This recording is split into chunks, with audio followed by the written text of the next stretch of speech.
الرئيسي وتترد الهجمه وياخدها ايمن محب. المجهود كبير ايمن محب وقاطع له تامر بجاته الناحيه الثانيه، او تامر بجاته مستني لكن والله مشاها على طول.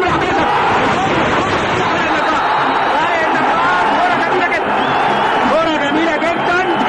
ايمن محب عمل كرة في الملعب الى طارق النجار بوش رجله الشمال في زاوية بعيدة، وكان تامر بجاته واخد مكان كويس. طارق النجار في الدقيقة 21 او 20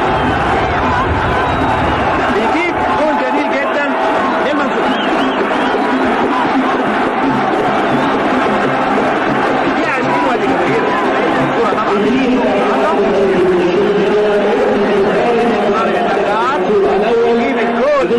الاولاني للمنصورة في الدقيقة 20 من بداية اللقاء، وجماهير المنصورة سعيدة جدا بهذا.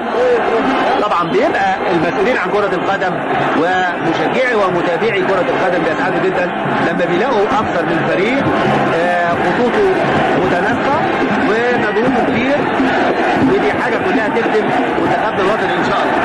ياسر الكناني ماشي من المنصورة، عبد الظاهر السقا بيغير اللعب الناحية الشمال عند مسعود، وبيترد ايمن زين من عثمان، ورمي التماس.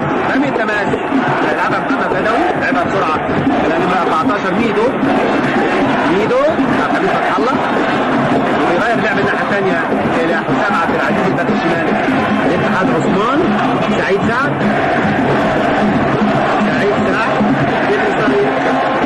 طارق ياخد طارق في الشمال الى مرجع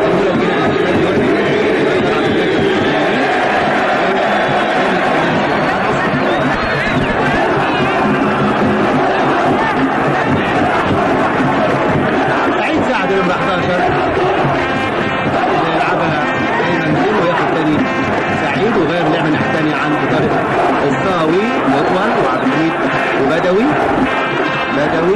وبالعرض ثاني الهجمه بترد.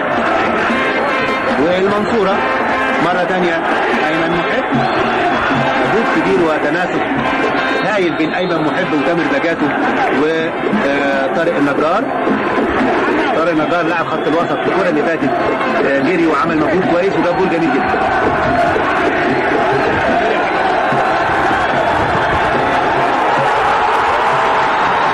الجول الثاني للمنصورة، كرة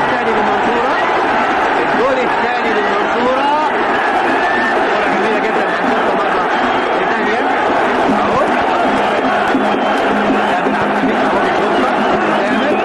وعدى والكرة بعيد قوي في الزاوية البعيدة جميلة جدا.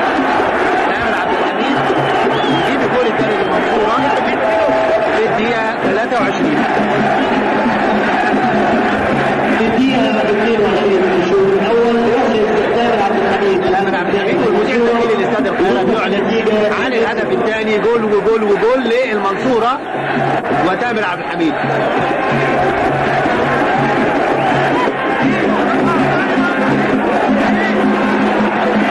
سعيد سعد ان عاطف عبد العزيز لاعب نادي الاحتياطي لاعبي اتحاد عثمان كلموه في التليفون في اوضه اللبس بين الشوطين وقالوا له ان هو رزق ببنوته في يوم الدور قبل النهائي الكاس مصر، بنبارك له طبعا. واوفر وعز الرجال، ومره ثانيه طارق النجار وجول الثالث جول الثالث جول للمنصورة. 3 لا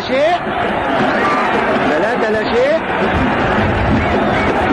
وطبعا حركة اللي هي حركة الزحلقة دي اهو هنشوف دول مرة ثانية نمرة 11 بيعملها اوفر. وعبد المنعم مسعود ولا ايمن محب يا ترى هيبان؟ ايمن محب نمرة 18 بيطير يجيب الجول الثالث للمنصورة في الدقيقة 7.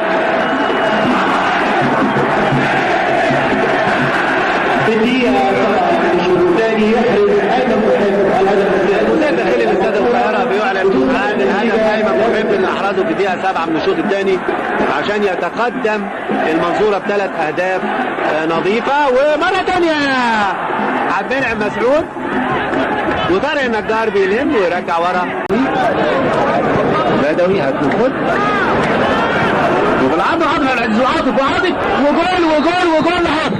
لسه بقول لحضراتكم المنصورة يعني عايز يحافظ على شباكه نظيفة، لكن عاطف عبد العزيز بيجيب الجول الأول. عاطف عبد العزيز بيجيب الجول الأولاني في الدقيقة 38 من الشوط الثاني لاتحاد عثمان. معروف ان عاطف عبد العزيز نشوف اللعبه مره ثانيه. يعني عاطف عبد العزيز بيلعب باك يمين كان في الاسماعيلي، والنهارده بيلعب المفروض بيلعب في خط الظهر لكنه بيلعب في كل حته، وتقدم وجاب جول جميل قوي الحقيقه في الدقيقه 38 من الشوط الثاني. وزي ما قلت لحضراتكم الجول بيجي في ثانيه. 3-1